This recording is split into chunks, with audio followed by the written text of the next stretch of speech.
오늘 우리에게 주시는 하나님의 말씀은 마태복음 26장 6절에서부터 13절 신약성경 45쪽 제가 봉독해 올리도록 하겠습니다. 교회를 이전하고 난 후 맥주 감사절이라고 하는 뜻깊은 절기를 맞이했습니다. 이전을 하는 가운데도 목사님들이 저에게 그렇게 말씀을 하셨어요.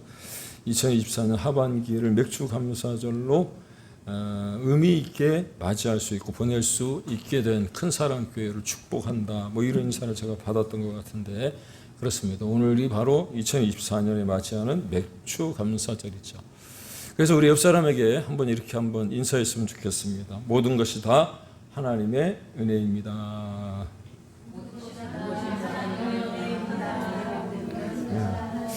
지난주에부터 예배를 드릴 때 조금은 어색한 것 같아요. 분위기 어색하시죠? 좀 낯설지 않아요? 저만 그런가요? 죄송합니다. 다시 한번 인사하겠습니다. 오늘도 은혜 많이 받으십시오. 이렇게 한번 인사합시다. 감사합니다. 오늘 우리 이주영 집사님과 최종욱 집사님께서 또 멀리서 오셨는데 함께 또 예배드리게 돼서 너무 감사하고요. 또 오늘 예배하는 가운데 하늘이 열려지는 또 하나님의 음성이 들려지는 또 하늘을 볼 수 있는 시간이 될 수 있기를 주의 이름으로 축복합니다. 그래, 여러분이 지금 하신 그 인사, 모든 것이 다 하나님의 은혜입니다 라고 하는 그 인사가 여러분 그 깊숙한 곳에서 우러나오는 진실한 나의 고백이 될 수 있기를 다시 한번 주의 이름으로 축복합니다. 그렇습니다. 우리 모두가 지난 6월 말에 교회 이사를 마치고 한 달 만에 이사를 했다 그러니까 모든 사람들이 다 깜짝 놀라더라고요. 어떻게 한 달 만에 교회를 이사를 할 수 있느냐. 그런데 한 달 만에 교회를 이사하는 것은 아니고요. 그 전에 5월달, 4월달, 3월달부터 기도하는 가운데 또 하나님의 어떤 계획, 하나님이 시작하신 일이잖아요. 그 일을 우리가 한 게 아니라, 제가 한 게 아니라 하나님이 이루신 줄로 여러분 믿으시기를 바랍니다. 그렇죠. 하나님이 시작하신 그 일은 우리가 그냥 참여할 뿐이지 하나님이 다 이루어 가시더라고 하는 거죠. 그래서 교회 이사를 마치고 이제 2024년 하반기를 새롭게 출발하며 첫 발을 내딛는 맥주 감사절. 아마도 다른 절기보다도 그 어떤 때보다도 의미가 있다고 여겨지고요. 또 그렇게 믿습니다. 여러분들이 알고 계시는 맥주 감사절은 어떤 절기인가요? 물론 그 유래는 구약에서부터 시작이 되었습니다. 그런데 이 시대를 살아가는 우리 그리스도인들이 왜 이 절기를 지켜야 하는가? 그것을 아는 게 더 중요하잖아요. 이 시대를 살아가며 우리가 해석하는 맥주 감사절의 의미는 모든 교회가, 하나님이 세우신 모든 교회가 매년 7월 첫 주에 지키는 거거든요. 무슨 의미가 있느냐? 한 해의 절반을 지나는 동안에 지난 6개월 동안 하나님이 우리에게 베풀으신 은혜를 기억하고 감사하면서 남은 하반기를 하나님께 맡기는 절기가 바로 맥주 감사절이라고 하는 거예요. 특별한 의미가 있기는 하지만 이 시대를 살아가는 그리스도인들이 담아야 할 이 맥주 감사절의 의미는 바로 거기에 있다라고 하는 거죠. 왜냐? 하나님의 은혜가 각별하기 때문에. 하나님의 사랑이 우리는 모르고 있었지만 우리의 삶 가운데 개입되어져서 그 하나님의 사랑을 누리고 있다라고 하는 것을 다시 한번 리마인딩 하는 거예요. 일주일을 보내는 동안 3일 밤 기도에 여러분들이 나와서 하나님 앞에 기도하는 이유가 어디 있습니까? 못 나오시는 분들도 계시지만 여러분들이 시간을 지키려고 하는 이유 가운데 하나는 한 주간 살아가면서 이 3일 밤 기도에 수요일 밤에 하나님 앞에 나와서 삶을 다시 한번 반추해 보는 거죠. 내가 어떻게 살았는가? 그리고 남은 3일도 하나님과 동행하기를 기도하는 것처럼 1년의 절반을 하나님과 동행했다면 이제 남은 1년의 절반도 하나님께 우리의 삶을 맡기는 거예요. 믿습니까? 그게 바로 맥주 감사절의 의미라고 하는 거죠. 특별히 우리 큰사랑교회가 맞이하는 이 맥주 감사절의 의미는 남다르지 않을까 싶은데, 왜냐하면 하나님의 은혜로 우리 교회가 이사하는 어마어마한 일을 이루어 냈기 때문이라는. 동의하십니까? 네. 여러분도 그러하시리라 여겨지지만 그래요. 교회를 이사하고 난 다음에 지난 며칠 동안 정말 열심히 쉬지도 않고 허리가 아픔에도 불구하고 다리를 쩔뚝거리면서 어떻게 해서든 빨리 정리를 해야 되겠다. 예배를 드림에 있어서 여러분들이 좀 부족하지 않게 또 안정감 있게 편안하게 예배를 드릴 수 있게끔 해야 되겠다라는 생각으로 그렇게 일을 했습니다. 일을. 그런데 그렇게 허리가 아파서 쩔뚝거리면서 교회 안을 돌아다니고 있다가 너무 지쳐서 이 바닥에 앉아 있는데 문득 떠오르는 성경 구절이 하나 있었어요. 성경에 장면이 있었습니다. 창세기 32장에 야곱이 아버지 이삭을 속이고 형 에서를 피해서 삼촌 라반의 집으로 도주했다가 거의 20년 만에 고향으로 하란으로 돌아오고자 할 때 그 형 에서가 400의 군대를 이끌고 자신을 맞으러 온다는 소식을 들은 야곱. 그 마음 가운데 성경을 보니까 두려워했다. 그렇게 이야기를 하고 있더라고요. 그래서 그가 했던 일이 무엇이냐면 밤을 지새고 있던 야복강 나루터에서 하나님의 사자를 만나 씨름을 하던 중에 비록 환도뼈가 상해 절뚝거려야 했지만 그것이 바로 분이엘, 하나님의 얼굴을 뵙는 그런 어떤 역사를 경험하잖아요. 하나님이 그것을 오버랩시켜 주시는 거예요. 제 마음 가운데 그 장면을 비춰주시는 거예요. 쩔뚝거리며 내 고집대로 내 방법대로 내 생각대로 무언가를 해내려고 했을 때 하나님은 그것이 아니라고 내 환도뼈를 치시고 쩔뚝거리게 하시면서 하나님을 보게 하시는 바로 이 장소가 이 곡반정동의 새 성전이 분이엘이 아닌가 그런 어떤 생각을 하고 나니까 얼마나 감사한지 몰랐어요. 사랑하는 여러분, 제가 그렇게 하나님의 얼굴을 다시 뵐 수 있었던 것처럼 여기 계신 모든 분들이 우리 큰사랑교회 모든 성도님들에게 허락하신 이 곡반정동의 새 성전에서 하나님을 만나 뵐 수 있기를 주의 이름으로 축복합니다. 그래요. 지난 상반기 몇 달을 돌이켜보니까 말 그대로 모든 것이 다 하나님의 은혜였음을 고백하지 않을 수 없다는 것. 그렇죠? 하나님의 은혜입니다.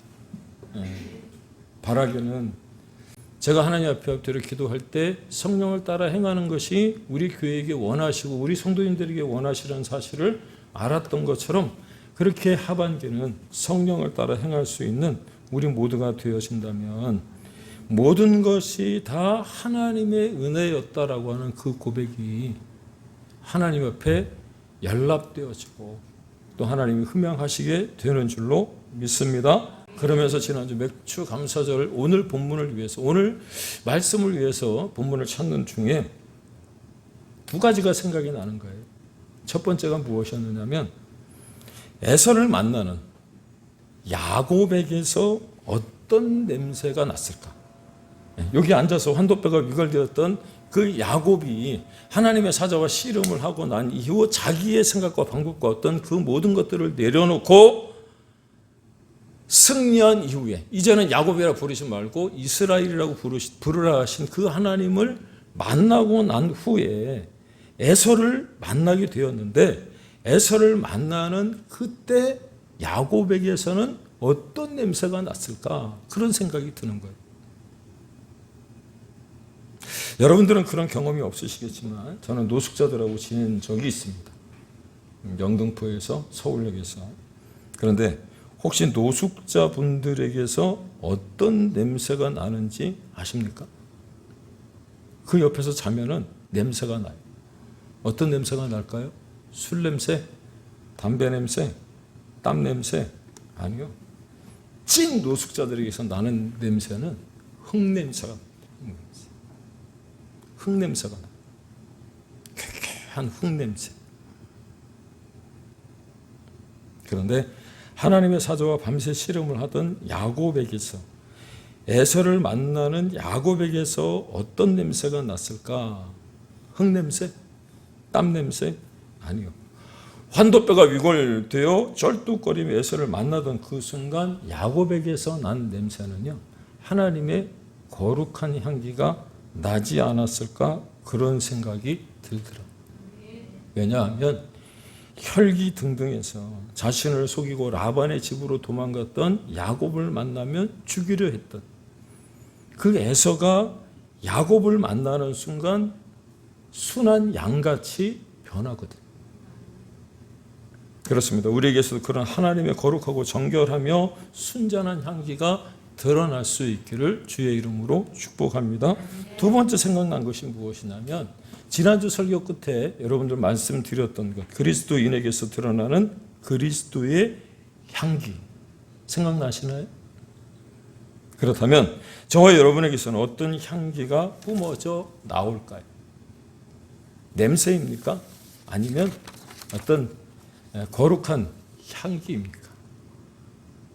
냄새인데 향기인 것처럼 하기 위해서 혹시 향수를 쓰고 있지는 않습니까? 요즘 남자들도 향수를 많이 쓴다고 하는데, 물론 여성분들은 예전부터 많이 쓰셨고요. 그 가운데 특별히 여성분들이 좋아하는 향수가 하나 있더라고요. 최근에 TV에서도 선전이 나오는데 이거 보고 벌써 손짓 하시는 분이 계세요. 가지고 계시나요? 관심 있는 분들은 눈여겨보셨을 것 같습니다. 샤넬 넘버 5라고 하는 거죠. 들어보시는 것뿐만 아니라 다 가지고 계실 것 같은데, 가격이 얼마나 되는지 제가 이 그림을 이렇게 스크랩 해오면서 찾아보지는 않았습니다만 혹시 아시는 분들이 계실까요? 엄청나게 비쌀 것 같은데, 그런데 이런 생각이 들었어요. 아무리 샤넬 넘버 5가 아니라 샤넬 넘버 50이나 500이 되었다고 하더라도, 더 좋고 비싼 향수를 쓴다 하더라도 그 냄새는 하루가 지나면 다 사라지고 만다. 아무리 탁월하게 만들어도 향기가 오래가지 못한다는. 그러므로 하루쯤 머물다 갈 향수로 치장하기보다는 여러분의 삶을 통해 진짜 향기가 나도록 인생을 만들어가는 게 더 중요하지 않을까 싶습니다. 그러면서 오늘 여러분과 함께 읽은 아주 유명한 이 본문을 통해서 하나님은 오늘 우리에게 어떤 향기가 나기를 원하시는지 확인할 수 있을 것 같습니다. 그래, 오늘 본문에 등장하는 여인이 요한복음 12장을 참조해 보면 마리아라고 하는 사실을 알게 돼요. 그런데 이 여인의 향기는 그저 하루밖에 가지 않는 인위적인 향수나 냄새가 아니었다는 거예요.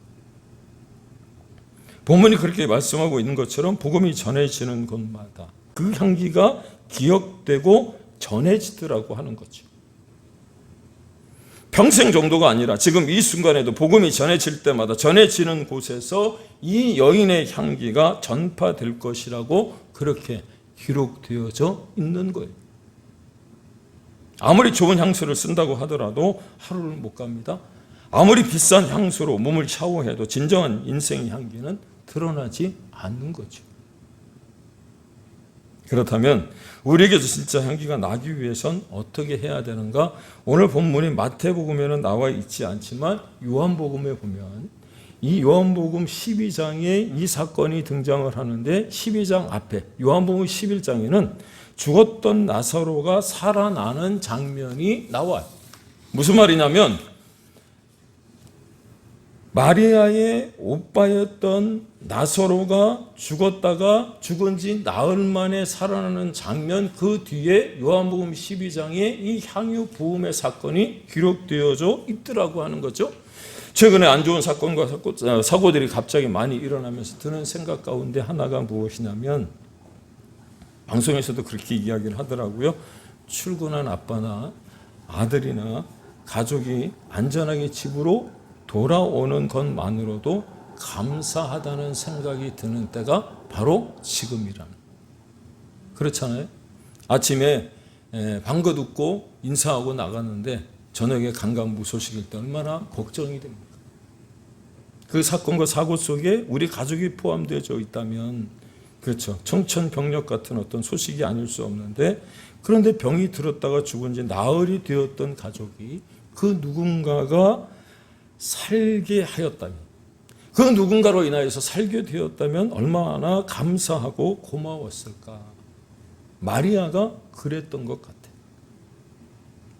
죽은 지 나흘이 지나 이제 죽음의 냄새가 나는 그때에 자신의 오빠 나사로가 예수님으로 말미암아 살아나게 되었을 때 예수님께 얼마나 감사하고 또 예수님께 얼마나 빠져들었을까, 그런 생각을 해보게 된다는 거죠. 그렇습니다. 당시 여인들은 대접을 받지 못하는 사회였고요. 남자라야 가정을 꾸려갈 수 있는데 죽었던 오빠 나사로가 살아났다면 얼마나 감사한 일이 아니겠습니까? 그래서 이 마리아가 어떻게 하면 감사할 수 있을까?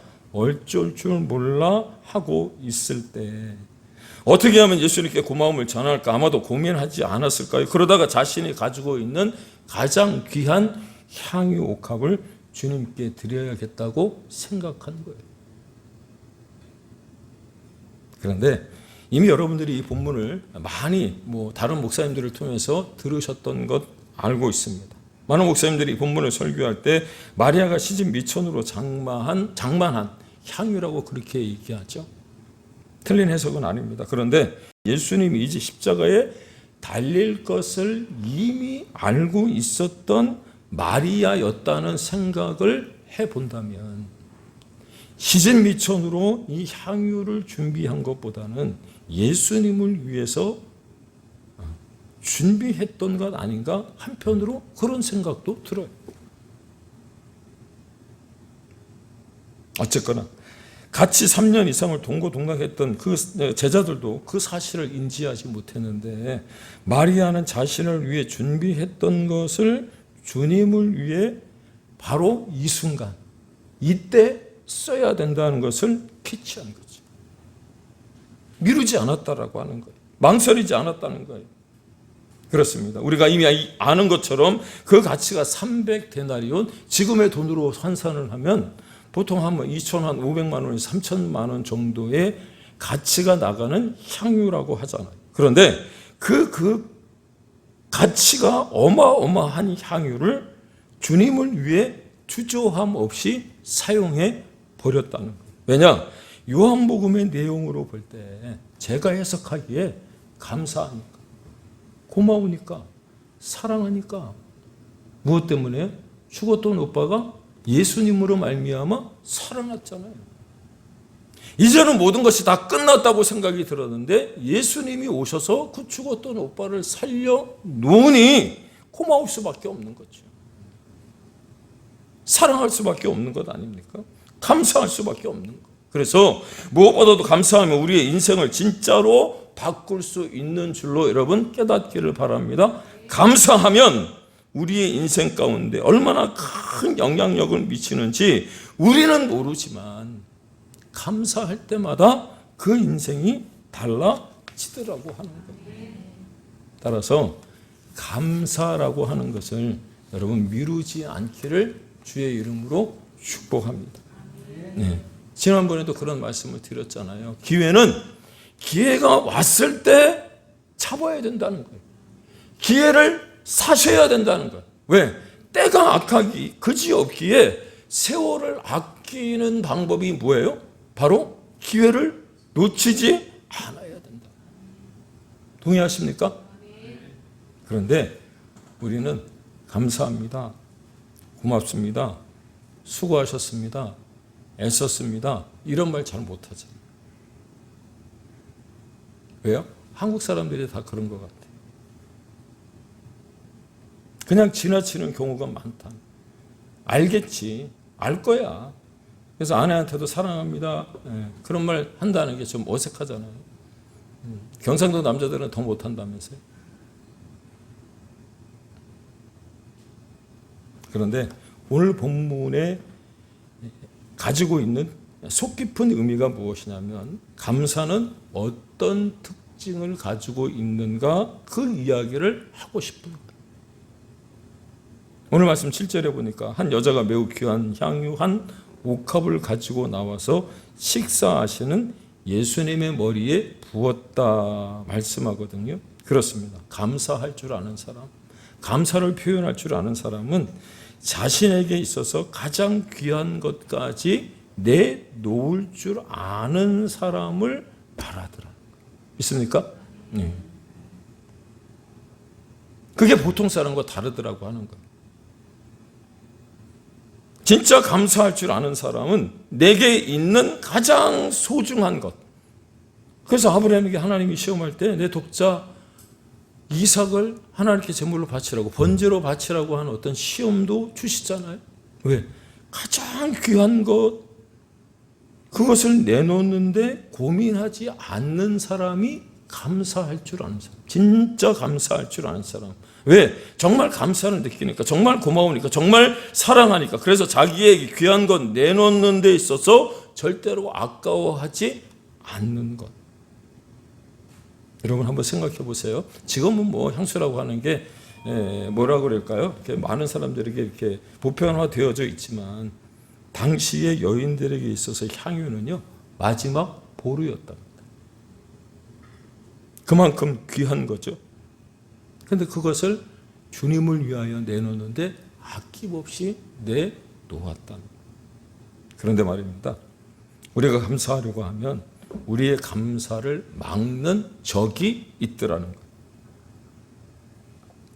감사하지 못하게 하는 겁니다. 8절에 보니까 제자들 중에 분내는 사람이 있더라라고 말합니다. 그가 누굽니까? 가룟 유다예요. 이유가 무엇이냐면 단적으로 돈결을 맡은 유다였기 때문에 돈 맛을 아는 거죠.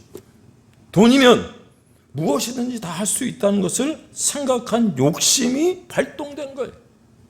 그래서 했던 말이 무엇이냐면 그것을 팔아 구제하면, 가난한 사람들을 도와주면 좀 더 나았을 텐데 라고 하는 말 뒤편에 숨겨진 말은 자신의 이름이 드러날 것에 대한 욕심이 담겨 있었다.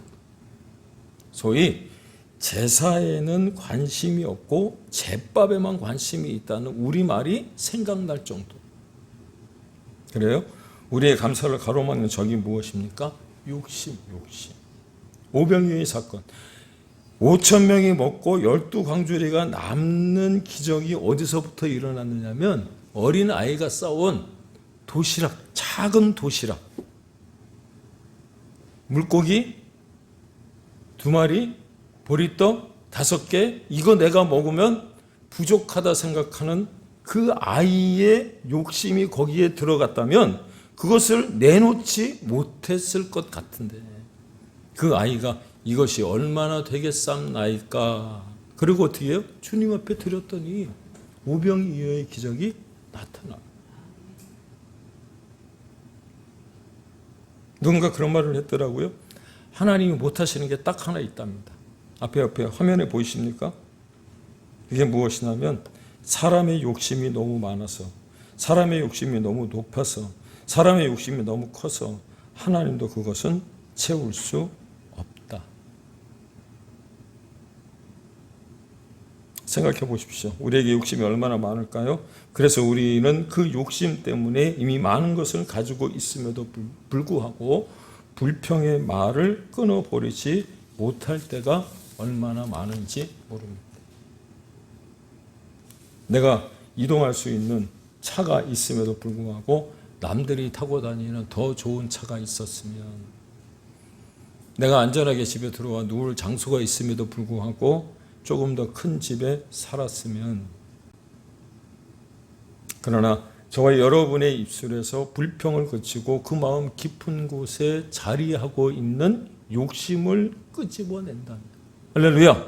감사하게 되면 하나님께서는 예기치 않은 놀라운 축복을 우리에게 부어 주실 줄로 믿으시기를 바랍니다. 이 말은 저의 말이 아니고요. 12절에 뭐라고 되어 있냐면 이 여인이 너무 감사해서, 너무 고마워서, 너무 사랑해서 누구를요? 예수님을 위해서 그저 자신을 위해 쓰려고 했던 그 비싼 향유를 예수님께 붓는 순간, 그때는 몰랐는데 시간이 지나고 나니 구원의 역사에 동참하게 된 사실을 알게 됐어요. 예수 믿는 사람이 감사를 드리기 시작하면 기대하지 않았던 축복을 맛보게 되는데, 감사를 하게 되면 나도 알지 못했던 곳에서, 그리고 모르는 곳에서 축복이 흘러 들어오더라고요. 믿습니까? 내가 이거 드리면, 내가 이거 주면 나에게 이게 돌아올 거야 라고 하는 그런 기대 말고요. 정말 감사해서, 정말 고마워서, 정말 사랑해서 드리면 하나님이 채우실 줄로 믿으시기를 바랍니다. 그래서 전도서에서도 뭐라 그랬어요? 내 빵을 물에다 흘려보내면 언제건 도로 찾을 것이다. 그렇게 얘기하잖아요. 결론입니다. 여러분, 오늘 본문을 보시면서 너무 감사하지 않습니까? 별로 안 감사한가요? 무엇이 감사하냐?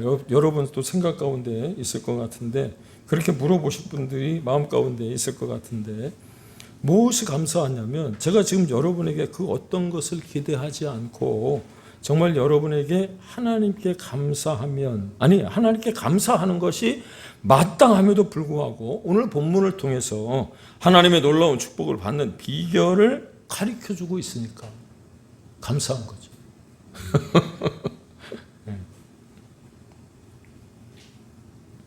오프라 윈프리라고 하는 여인의 이름을 아마 들어보셨을 것 같은데, 그녀가 이렇게 말을 했어요. 마음을 열고 세상을 다시 보십시오. 당신이 베푼 선행은 당신에게로 되돌아옵니다. 그러므로 설교의 제목처럼 감사로 여러분의 영혼을 물들여 갈 수 있기를 주의 이름으로 축복합니다. 감사라고 하는 물감으로 적셔갈 수 있기를 다시 한번 주의 이름으로 축복합니다. 그러면 감사하는 당신의 모습을 통해서 하루 만에 없어지는 향기가 아니라 마리아처럼 자손 대대 천대까지, 그리고 복음이 전해지는 곳곳에 그리스도인으로서의 진정한 향기가 전해질 줄로 믿습니다. 영혼을 적시는, 그렇죠? 그 향기로 인해서 하나님의 중심을 움직이게 하는 놀라운 역사 또한 여러분 경험하게 될 줄로 믿으시기를 바랍니다. 제발 쓸데없는 것으로 여러분의 몸을 치장하려고 하지 마세요. 지난주에 명품 교회, 명품 그리스도인 말씀드리면서 제가 놓쳤던 것, 아니 이제 생각나는 게 무엇이냐면, 명품옷 입는다고 명품이 되는 게 아니고요. 여러분이 명품이 되셔야 무엇을 입어도, 싸구려 후줄근한 것을 입어도 저 사람이 입은 거는 명품일 거라고 그렇게 보여지는 거예요. 그런데 여러분들은 이미 명품이신 줄로 믿습니다. 할렐루야. 그래서 싼 옷을 입어도 저 사람이 걸친 옷은 명품일 거라고 지나가던 사람이 갑자기 내 목덜미를 잡고 내 때를 확인할 수 있도록 네? 비싼 향수로 여러분을 향기롭게 하려고 하지 마시고요. 여러분 자체로 하나님 앞에 드러난 그 거룩한 향기를 통해 예수 그리스도의 향기가 전해지고 하나님의 놀라운 사랑이 또 전파될 수 있기를 주의 이름으로 축복합니다. 이런 말이 있어요. 우리가 어떤 꽃을 부를 때, 어떤 꽃이 있을 때 장미라고 불러요. 그런데 그 꽃의 이름 때문에 장미의 향이 나는 게 아니고요. 장미는 장미의 향을 낸다는 거예요. 이름이 어떻게 바뀌든 이해가 되실런지 모르겠습니다만 이런 거예요. 우리가 잘 갖추고 있든지 못 갖추고 있든지 내 자신에게서 나는 나만의 향기가 있다는 거예요. 나만의 향기. 대학 좀 좋은 데 갔다고, 좋은 차 타고 다닌다고, 더 넓은 집에 산다고 더 좋은 향기가 나고, 돈이 좀 더 있다고 더 좋은 향기가 나는 거 아니라는 거예요. 내 자체에서 나는 향기가 나기도 하지만 냄새가 나기도 하는 것은요, 자신의 문제랍니다. 자신의 문제. 따라서 자신을 바꿔가기 위해서 필요한 것이, 아니 내게서 좀 더 좋은 향기를 나기를 원한다면 우리 존재 자체를 감사로 바꾸어 갈 때, 동의하십니까? 그러면 누가 뭐라고 불러도 장미의 향기가 나고요. 샤넬 5를 바르지 않아도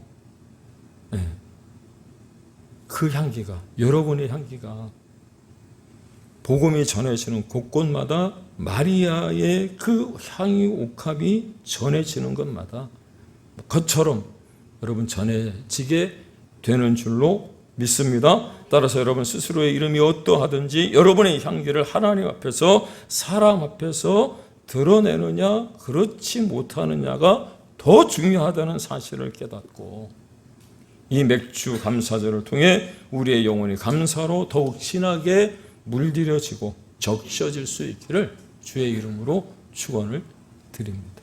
기도하겠습니다.